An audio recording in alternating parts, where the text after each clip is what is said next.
ఓంకారము పరబ్రహ్మ స్వరూపము. ఓంకారము శబ్దం కదా, శబ్దం పరబ్రహ్మ స్వరూపం. ఎన్ని శబ్దాలు ఉన్నాయి దాంట్లో? 3. Very good, very good. 3 ఉన్నాయి కదా. 3 శబ్దాలు ఏంటవి? Very good. ఆ ఊ మా 3 శబ్దాలు. మూడు శబ్దాలు ఏమిటనంటే బ్రహ్మ,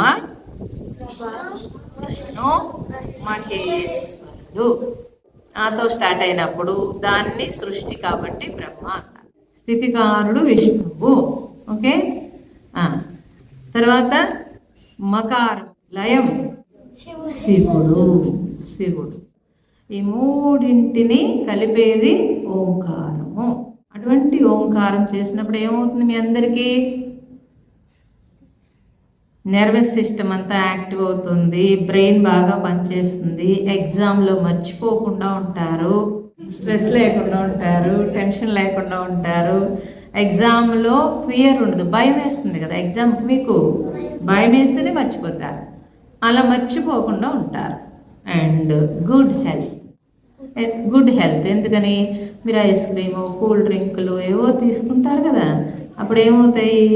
ఇలా ఊపిరితిత్తులు అన్ని, లంగ్స్ అన్నీ కఫం పడతాయి. అందుకే దగ్గు వస్తుంది కదా, మీకు దగ్గు వస్తుంది కదా, జలుబు చేస్తుంది. ఇవన్నీ ఎక్కడి నుంచి వస్తున్నాయి అంటే మన బాడీ ఏం చేస్తుందంటే చక్కగా మనకి ఏదైనా ఇన్ఫెక్షన్ వచ్చిందనుకోండి, డస్ట్ లోపలికి వెళ్ళింది అనుకోండి, ఏదైనా వస్తే కనుక కొద్దిగా కఫంతో దానంతా బయటకు పంపించేస్తుంది.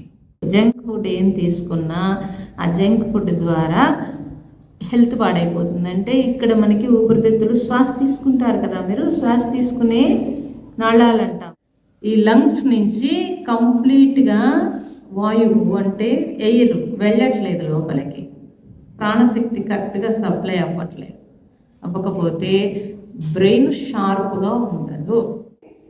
కాబట్టి మనం ఏం చేయాలి? చక్కగా ప్రొద్దుటే చక్కగా స్నానం చేసి మీరు దేవుడి దగ్గర కూర్చుని చక్కగా ఓంకారం చెప్పుకోవచ్చు, ధ్యానం చేయొచ్చు. నైట్ పడుకునేటప్పుడు మళ్ళీ ధ్యానం చేసి పడుకోవాలి. 2 times ధ్యానం చేయాలని చెప్పానా? ఓంకారం ఎన్నిసార్లు చేయాలని చెప్పాను? Very good, very good.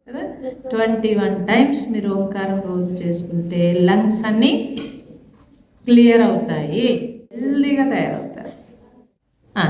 Lungs అన్నీ క్లియర్ అయినాయి అనుకోండి, మీకు బ్రెయిన్ ప్రాణశక్తి కరెక్ట్గా వెళ్తుంది, బ్రెయిన్ యాక్టివేట్ అవుతుంది. బ్రెయిన్ యాక్టివేట్ అయితే మీరు చదువుకున్నది ఏది మర్చిపోకుండా ఉంటారు. ఓకే, అంత ఉంది దానికి. అందుకని మేము మర్చిపోతున్నాము, ఎగ్జామ్లో మర్చిపోతున్నాం, చదువుతారు, అందరూ చదువుతారు, చదవకుండా ఉండరు. కాకపోతే ఎగ్జామినేషన్ ఫియర్ ఉంటుంది. అలా ఉన్నప్పుడు ఏం చేయాలనంటే ముందు, అందుకే రోజు 21 times చేసుకుంటే మీ బ్రెయిన్ యాక్టివేట్ అయ్యి ఎగ్జామ్లో భయం వేయకుండా ఉంటుంది. ఇంకొకటి ఏం చేయాలి మీరు అందరూ అంటే, ఎగ్జామ్కి వెళ్ళేటప్పుడు, అందుకే పూర్వం అయితే దేవుడికి దండం పెట్టుకుని వెళ్ళాలనేవారు. ఎందుకు? దండం పెట్టుకునేటప్పుడు ఏమవుతుందంటే పీస్ఫుల్గా ఉంటుంది మైండ్ కదా, అండ్ ఒక బలం, సపోర్ట్ ఉంటుంది. అప్పుడు కొంచెం ప్రెజర్ తగ్గుతుందని అలా చెప్పేవారు. ఇంకా మీకు వచ్చింది స్ట్రెస్ వస్తుంది అనుకోండి, ఎగ్జామ్ పేపర్ ఏదైనా మీకు ఇచ్చేలాగా 3 times ఒకసారి లాంగ్ బ్రీత్ తీసుకుని వదలాలి. అలా 3 times చేయాలి. అప్పుడు ఏమవుతుందనంటే లాంగ్ బ్రీత్ తీసుకున్నప్పుడు ఆక్సిజన్ కరెక్ట్గా బ్రెయిన్కి వెళ్తుంది. ఆక్సిజన్ బ్రెయిన్కి వెళ్తే బ్రెయిన్ బాగా యాక్టివేట్ అవుతుంది.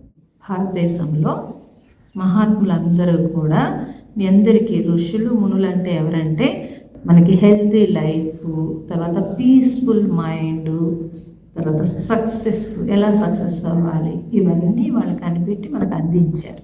అలాగే గుడ్ ఫుడ్ తీసుకోవాలి. గుడ్ ఫుడ్ అంటే ఏంటి చెప్పండి? ఒక్కొక్కళ్ళు మీకు ఏది తెలిస్తే అది చెప్పండి, పర్వాలేదు, నేను చెప్తాను. ఫ్రూట్స్ అండ్ వెజిటబుల్స్, ఇంకా గ్రీన్ వెజిటబుల్స్, ఇంకా ఇంకోటి ఉంది గుడ్ ఫుడ్ ఏంటంటే అమ్మ వండింది మాత్రమే గుడ్ ఫుడ్.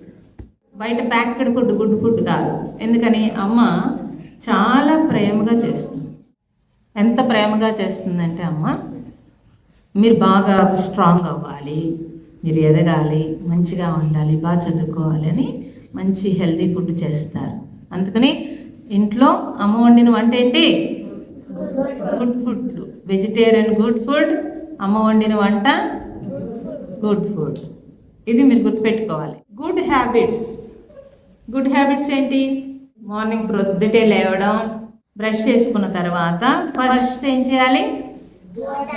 వాటర్ తాగాలి. నైట్ అంతా మీరు వాటర్ తాగరు కదా, బాడీ ఫస్ట్ వాటర్ కోరుకుంటుంది.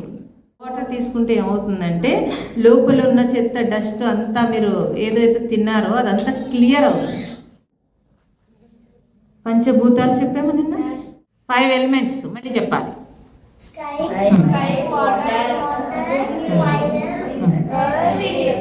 Earth, wind. ఓకే, ఈ 5 ఎలిమెంట్స్ మనకి అన్ని రకాలుగా ఉపయోగపడుతున్నాయి కదా. వీటిని పాడు చేయకూడదు మనం కదా. ప్రార్థన ఎందుకు చెప్తున్నాం? 5 ఎలిమెంట్స్కి కృతజ్ఞతగా ప్రార్థన చెప్తాం. ఓకే, మరి భూమి మోస్తుంది కదా మనల్ని. మరి ఏం చేయాలి? పాడు చేయకుండా ఉండాలంటే ఏం చేయాలి? ప్లాస్టిక్ వాడకూడదు. ఇంకా వాటర్ని వేస్ట్ చేయకూడదు. అంటే వాటర్ వేస్ట్ చేయకూడదు. ఓకే, ఇంకా ఇంకా పేపర్స్ వేస్ట్ చేయకూడదు. మీరు పిచ్చి పిచ్చిగా రాసేసి, గీసేసి, చింపేసి, అమ్మాళ్ళు నోట్స్ కొంటున్నారు కదా అని చింపేసి అలా చేయకూడదు. ఒక పేపర్ వేస్ట్ అయితే ఒక ట్రీ వేస్ట్ అయిపోతుంది కదా. బుక్స్ నీట్గా పెట్టుకోవాలి. బుక్స్ ఎలా పెట్టుకోవాలి? నీట్గా పెట్టుకోవాలి. ఎందుకని?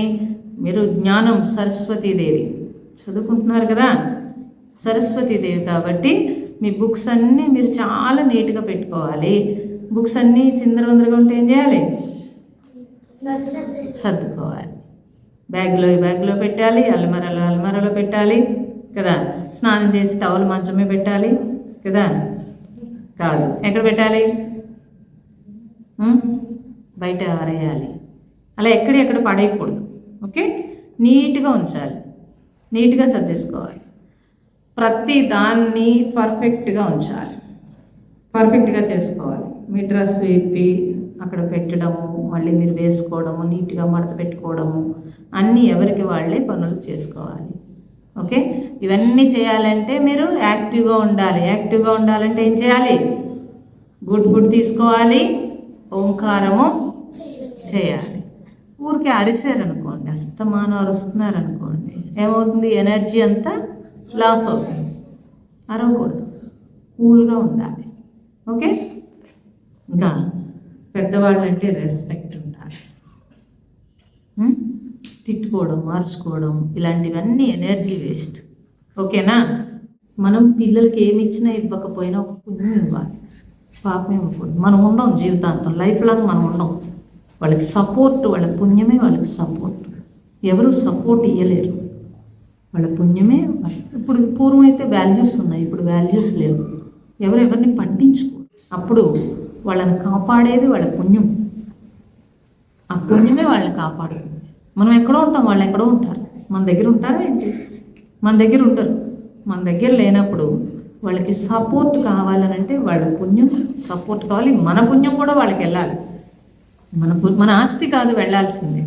మన ఆస్తి ఏం చేసుకుంటారండి? ఎవడో దొబ్బేస్తాడు, ఏం చేసుకుంటారు? ఏడుస్తారు కదా. మన పుణ్యం వాళ్ళకి వెళ్ళాలి. అలాంటి సపోర్ట్ ఇవ్వాలి.